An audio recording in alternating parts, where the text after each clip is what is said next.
నమస్కారం. అసలు ఒక్క మాట కూడా మాట్లాడకుండా పరమ సత్యాన్ని ఎలా బోధించగలరు? చాలా ఆసక్తికరంగా ఉంది కదా! ఈరోజు మనం సరిగ్గా అలాంటి ఒక అద్భుతమైన స్తోత్రం గురించి తెలుసుకోబోతున్నాం. అదే దక్షిణామూర్తి స్తోత్రం.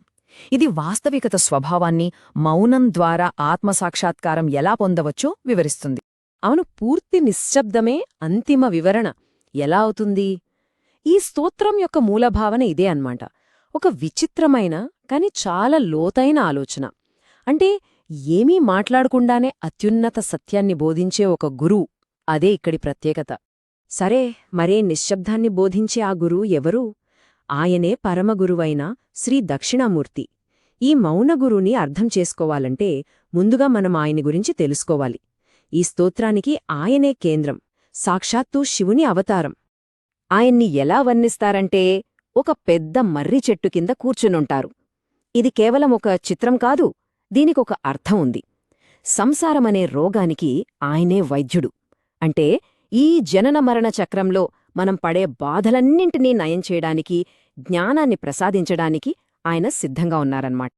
ఇక్కడ చాలా ఆసక్తికరమైన విషయమేంటంటే, ఇది మనకు తెలిసిన పద్ధతులన్నిటినీ తలక్రిందులు చేస్తుంది. సాధారణంగా లోకంలో పెద్దవాళ్లు, అనుభవం ఉన్నవాళ్లు చిన్నవాళ్లకు బోధిస్తారు గదా.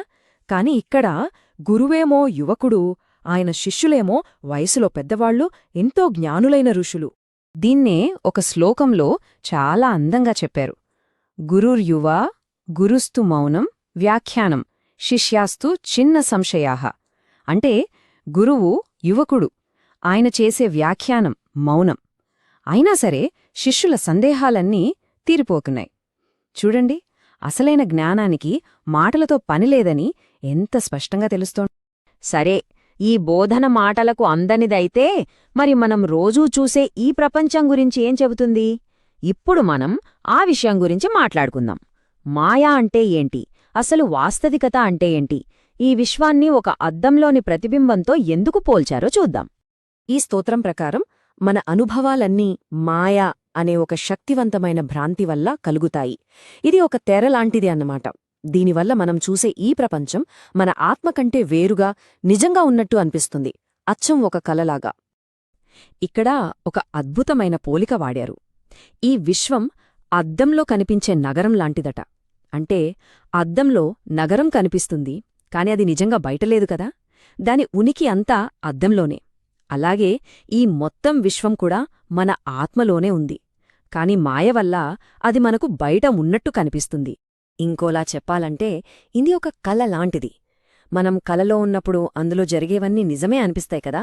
భయం, ఆనందం అన్నీ నిజంగానే అనుభవిస్తాం.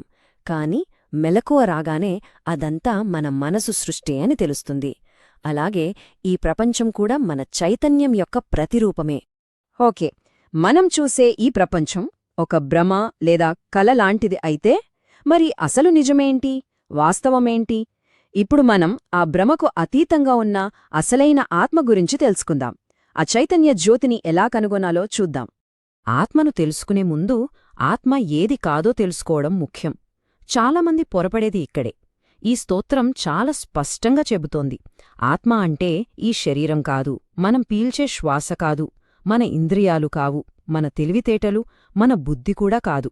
చివరికి అది శూన్యం, అంటే ఏమీ లేకపోవడం కూడా కాదు. మరి ఆత్మ అంటే ఏంటి? దీనికి కూడా ఒక మంచి ఉదాహరణ ఇచ్చారు. ఆత్మ అంటే చాలా రంధ్రాలున్న ఒక కుండలో పెట్టిన దీపం లాంటిది. ఆ దీపం ఒకటే, కాని దాని వెలుగు రంధ్రాల గుండా బయటకు వస్తుంది. అలాగే ఆత్మ అనే చైతన్యం ఒకటే, కాని అది మన కళ్ళు, చెవులు, ముక్కు ఇలాంటి ఇంద్రియాల ద్వారా బయట ప్రపంచాన్ని చూస్తుంది. ఇదంతా బానే ఉంది. కాని మరి ఈ భ్రమ నుండి బయటపడి ఆ అసలైన వాస్తవాన్ని తెలుసుకోవడం ఎలా? అంటే ప్రతిబింబాన్ని చూడటం ఆపి అద్దాన్ని చూడడం ఎలా?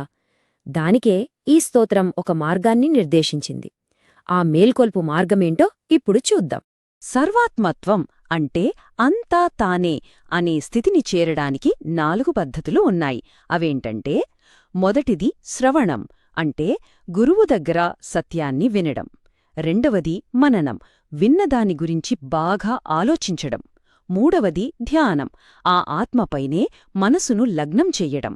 నాలుగవది సంకీర్తనం, భక్తితో దాన్ని వ్యక్తపరచడం. ఈ సాధనలన్నీ మనల్ని ఎక్కడికి తీసుకెళ్తాయి? మన నిజ స్వరూపాన్ని గ్రహించేలా చేస్తాయి. ఇక్కడ మనం గమనించాల్సిన విషయం ఏంటంటే, శాంతి అనేది మనం ఎక్కడో వెతికి సంపాదించుకునేది కాదు. శాంతి అనేది మన సహజ స్వరూపం. ఆ విషయాన్ని గ్రహించడమే అసలైన లక్ష్యం. శాంతిని చేరడానికి చాలా మార్గాలున్నాయి. ఉదాహరణకు, మంత్రాన్ని జపించటం ఒక పద్ధతి. అది శాంతిని పొందడానికి చేసే ప్రయత్నం. కాని దక్షిణామూర్తి స్తోత్రం చెప్పే విచారణ మార్గం వేరు. ఇది శాంతిని పొందడం కాదు, మనలోనే శాంతి ఎప్పుడూ ఉందని గ్రహించడం. ఈ తేడా చాలా సూక్ష్మమైనది, కాని చాలా ముఖ్యమైనది. సో అసలు విషయమేంటంటే, అంతర్గత శాంతిని మనం ఎక్కడో వెతకక్కర్లేదు.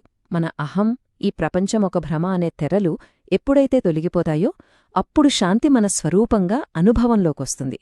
ఇది కొత్తగా ఏదీ సంపాదించడం కాదు, మనమీద ఉన్న దుమ్మును దులుపుకోవడంలాంటిది.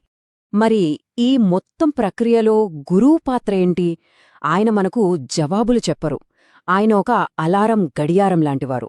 మనం సంసారమనే కలలో మునిగిపోయుంటే టక్కున మనల్ని మేల్కొలిపి, ఇది కల, ఇది నిజం కాదు, అసలైన వాస్తవం వేరే ఉంది అని చూపించేవారే గురువు. ఇదంతా విన్నాక మనలో ఒక ప్రశ్న ఉదయించాలి.